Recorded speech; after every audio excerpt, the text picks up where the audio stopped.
Sup you guys, how are we? And welcome back to another video. I want to say first and foremost, thank you. Thank you so much for clicking on this video, and thank you so much for supporting the channel. If you've enjoyed this video, well, that doesn't make sense, but if you do enjoy this video, please consider subscribing, liking the video, leaving a comment, because that helps out a hell of a lot. I'm trying to grow this channel to a level of subscription that we can get another one of those. That one is from my main channel, Jacob McDonald, and it's been a real trip. I mean, to get that, to actually achieve that, is unbelievable. I never ever thought I could, but now I want to achieve too. Don't hate me for it. Don't hate the player, hate the game. This is my job. I love YouTube. I love making YouTube videos, and today's video is about how to survive a tsunami according to science. Now, I like to think of myself as a scientific kind of guy. But in the last few years, I've really come to terms with the fact that, shit, you only live once. If you are basing all of your beliefs on what you can see and hear, then you'd be doing yourself a disservice. But for this video, we are going to focus on science, and we're going to focus on how to survive a tsunami. So let's go. You're on a beach, not a worry in the world. The sun bronzing your skin, sand. Sorry, before we get into this, the one clip that comes to mind when I think of tsunami, I don't know if it was the 2011 tsunami or another one, but there's a viral clip on YouTube of a guy that's realized he's on a beachfront, he's down at the water's edge, and he realizes what's happening. He realizes, holy shit, a tsunami's coming and I have absolutely no hope of surviving. And he literally just watches it. He's just standing there. He sees it coming, the wall of water takes him out, and he's done. I don't know whether he realized what was happening. I don't know whether he thought it was just one wave, or he knew that there was a massive wall, solid wall of water behind that wave, but he took it. And it's heartbreaking. Tsunamis are devastating in more ways than one. The one that does come to mind is the 2011 Japanese tsunami. And there were many clips of that wave coming in, taking out houses, taking out anything in its path, and you really come to terms with how strong a tsunami can be. I mean, it looks like a wave. It might be 1 meter tall, it might be 2 meters tall, but to have that height of water, that wall of water, and to have it go back so far, you just think how many tons, tons of water is behind that. It ain't stopping. Mother Nature is a force to be reckoned with, and water is scary. It is scary. Whether it's a little rip at the beach or whether it's a tsunami coming in, it's fucking scary. So let's learn how, at the very least, to survive. Trickling between your toes, the sound of waves. Wait, what? Where did all the water go? Did you see it going out? Better act quickly. In a matter of minutes, you may be underwater.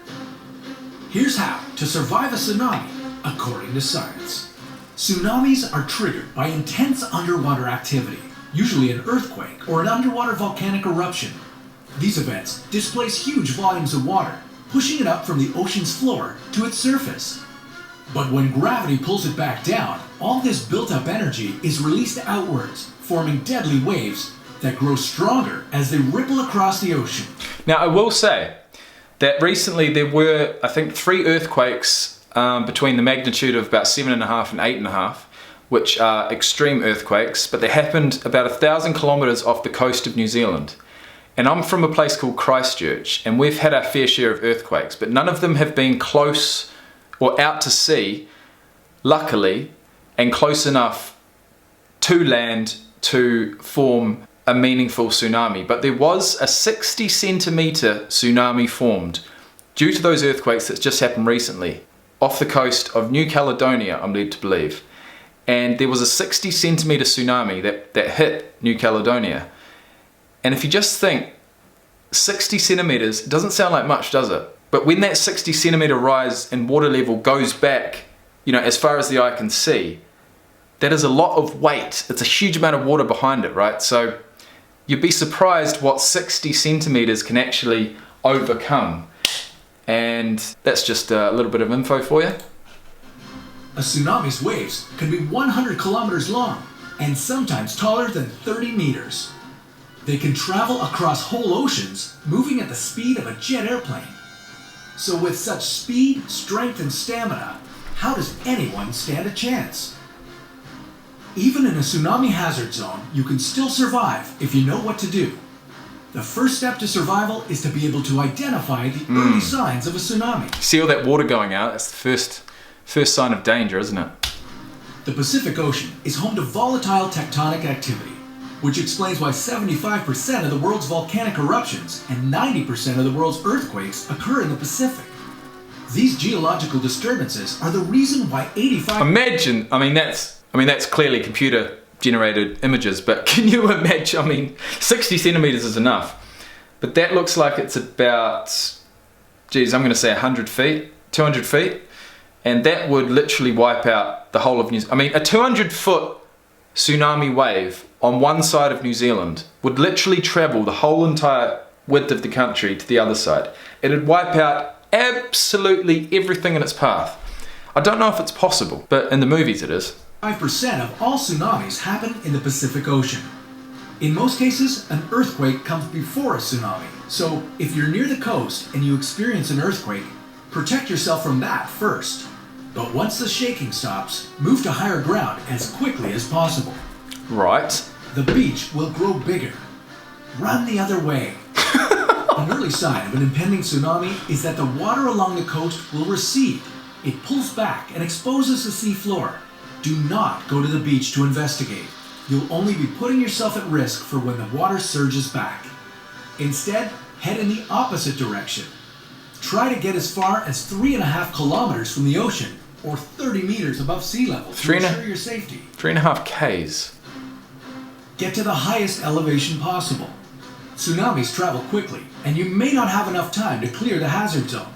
In this case, look for a tall building with a sturdy concrete foundation. If you see one nearby, run inside and get to the roof as quickly as possible. If you can't make it to a building in time, your best bet is to grab onto something and hold on. Though that might not sound very practical, hold the eye roll for a moment. In the 2000... I was like, what? Okay, that was all about an eye roll. I was like, why the hell are they showing her there? Before Indian Ocean tsunami, an Indonesian woman was finally rescued after holding onto a palm tree for 5 days straight. While it isn't ideal, if you can't get to higher ground in time, you need to find something to hold on to. As the tsunami moves inland, it will sweep tons of debris along with it. This can be very dangerous, as the accumulation of debris traveling at high speeds become fatal obstacles for anyone who's caught in the current. That's right. It's not just the water. It's what's within the water, which is absolutely everything in the water's path. However, many tsunami victims have been saved by climbing on to detached roofs or holding on tightly to floating cars or other large objects. Of course, if you've made it this far, your troubles aren't over yet. A tsunami isn't one wave, but a series of waves known as a tsunami wave train. Waves may be anywhere from 5 minutes apart to an hour apart. And be aware that the first wave that hits isn't always the strongest. Shit. So even when you think it's over, stay where you're safe until you hear from local officials. It goes without saying, tsunamis are terrifying. And when a 30-meter wave is hurtling towards you at 800 kilometers per hour, you're probably feeling pretty helpless. I don't think that's even possible, mate. But have faith in science, trust empirical research, and you'll see there's always a way out. We'll keep showing you, one episode at a time, on According to Science. How to survive according to science. All right, there's one thing I do want to check. And that is, what is the largest tsunami ever recorded? Lituya Bay. In fact, the largest tsunami ever recorded broke on a cool July night in 1958 and only claimed 5 lives. A 1,720-foot tsunami towered over Lituya Bay, a quiet fjord in Alaska, after an earthquake rumbled 13 miles away. 1,720 feet. Really? So that was 13 miles away. I'll tell you what, people in New Zealand have been damn lucky that these earthquakes have been inland and they haven't been out at sea. I'm telling you. That must be a mega tsunami, what's called a mega tsunami. Okay, here we go. This is the truth behind that tsunami. Generated a wave 100 feet high, but took out trees 1,700 feet upslope. So the wave was 100 feet high, but with the power it generated, it was able to continue uphill to 1,700 feet. That is unbelievable. The Indian Ocean tsunami 10 years ago was 50 feet high. It traveled at speeds reaching 500 miles per hour and barged up to a mile inland. It killed some 200,000 people, making it the deadliest wave known. Damn. That's crazy. Okay, that's another one. It's another video in the bank, and you will be seeing it shortly, as soon as I've edited it. So if you've enjoyed, please hit that like button. If you want to subscribe, that's much appreciated. And I'm gonna get on to another video here, which I've saved for a good couple of days. And it's a man, Felix B, I'm gonna call him, Baumgartner. Felix Baumgartner, who jumps from space to Earth without anything but a parachute. I don't know how it happens. I don't know what the hell we're gonna see. It's 20 minutes long. It's absolutely fascinating. This video was brought out in 2012, and we are gonna have a look. So cheers guys, thanks for watching, and I'll see you in the next one.